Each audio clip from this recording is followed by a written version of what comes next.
आज के वीडियो के अंतर्गत जाति व्यवस्था के अभिलक्षण या फीचर्स के बारे में हम चर्चा करेंगे। जाति व्यवस्था के अभिलक्षण के जो आधार हैं वो कई हैं, जिनमें से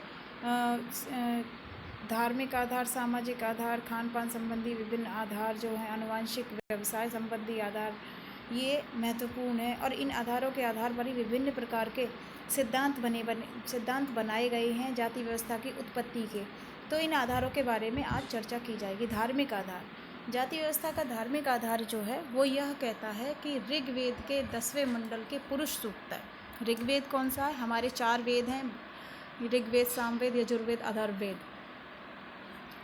तो इसके प्रथम जो सबसे पौराणिक ऋग्वेद है, ऋग्वेद का 10वां मंडल और पुरुष सूक्त में लिखा गया है कि ब्राह्मण के मुख से, भुजा से, जंघा से, चरणों से क्रमशः ब्राह्मण, क्षत्रिय, वैश्य और शूद्र निकले हैं। और इसी के आधार पर समाज में उनका स्थिति निर्धारित कर दी गई है। यानी मुख से निकले हैं, इसलिए ब्राह्मण जो हैं वेद पठन पाठन का कार्य करेंगे।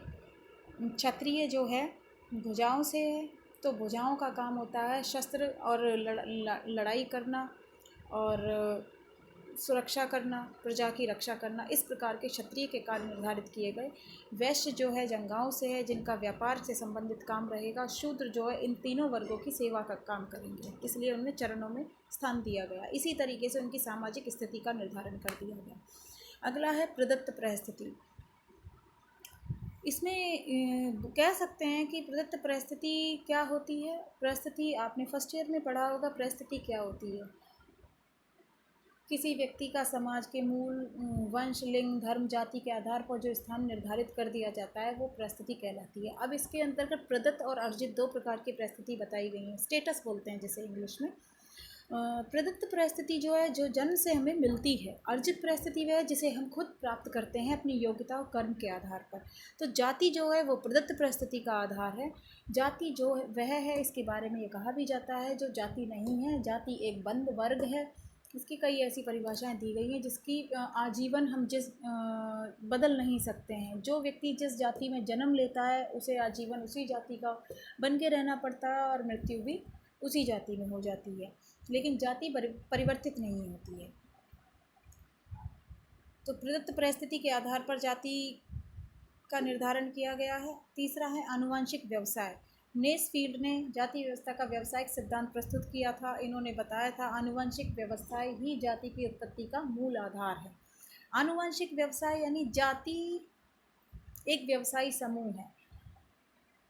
हमारे देश के अंतर्गत हमारे समाज व्यवस्था को हम उठा के देखते हैं तो वर्ण व्यवस्था, प्रत्येक व्यक्ति का कार्य निर्धारित किया गया है प्रारंभिक तौर से लेकर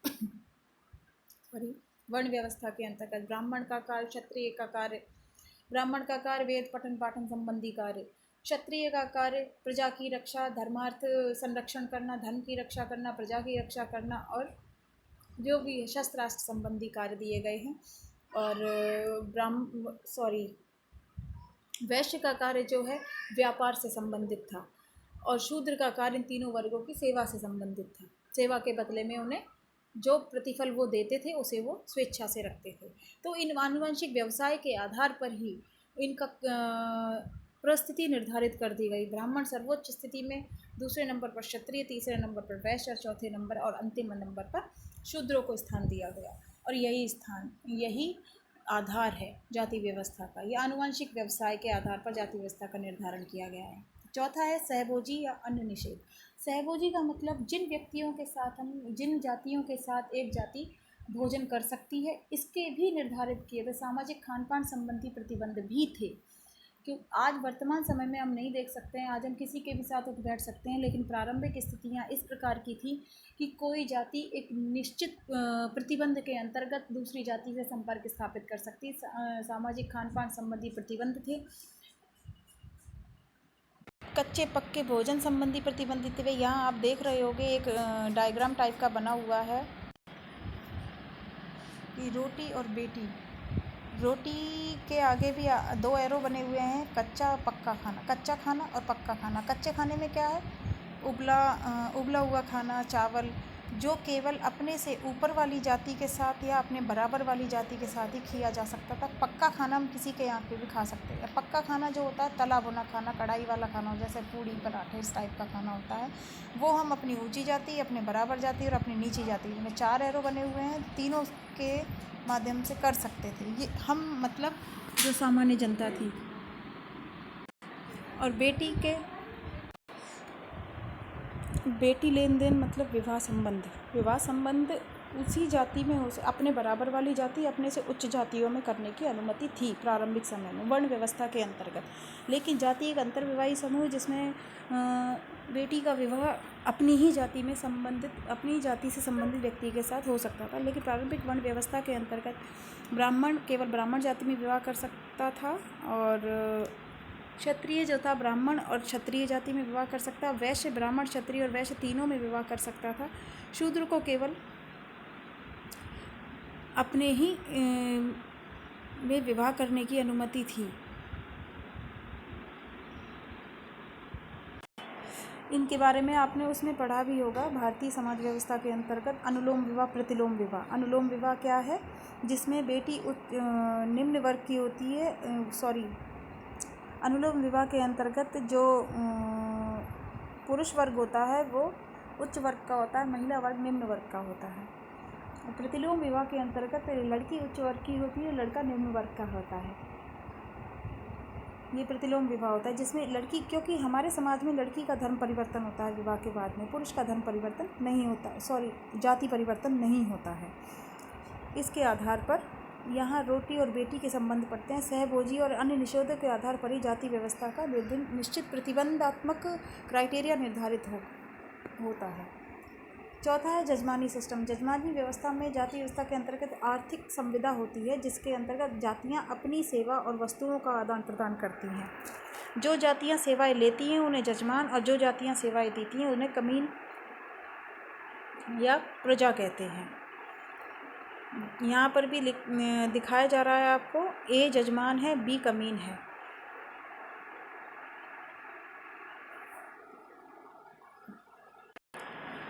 जजमानी व्यवस्था का जो अध्ययन किया है वो विलियम वाइजर ने किया है। इन्होंने उत्तर प्रदेश के करीमपुर गांव का अध्ययन किया और अपनी पुस्तक द हिंदू जजमानी सिस्टम के अंतर्गत जजमानी व्यवस्था को प्रकार्यात्मक और समतामूलक व्यवस्था का, कार्यात्मक और समता, क्योंकि इसमें कार्यों का निश्चित निर्धारण हो जाता है और व्यक्ति एक निश्चित, जो कमीन जाती है वो जजमान की सेवा करती है और जजमान अपनी सेवा के बदले में उसे कुछ मूल्य देता है, मूल्य प्रतिफल देता है, और कमीन अपनी सेवा के लिए अपने से निम्न जातियों की तरफ देखते हैं। उसी आधार पर सबने अपने अपने व्यूज़ प्रस्तुत किए थे जजमानी व्यवस्था के संबंध में, क्योंकि हिंदू समाज की परंपरागत व्यवस्था में जजमानी व्यवस्था एक महत्वपूर्ण व्यवस्था है।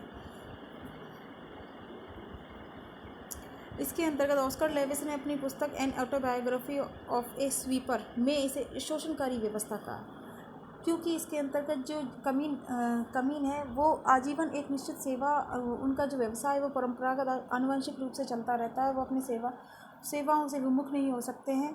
जो उनके जो 3 पीढ़ियों से जो सेवाएं, 3 या 4 पीढ़ी सेवाएं चलती चली आ रही है, आजीवन भी उन्हें उसी जाति का नाम भी दे दिया जाता है, सेवा से संबंधित जाति का। इसलिए ये एक शोषणकारी व्यवस्था बताई गई है।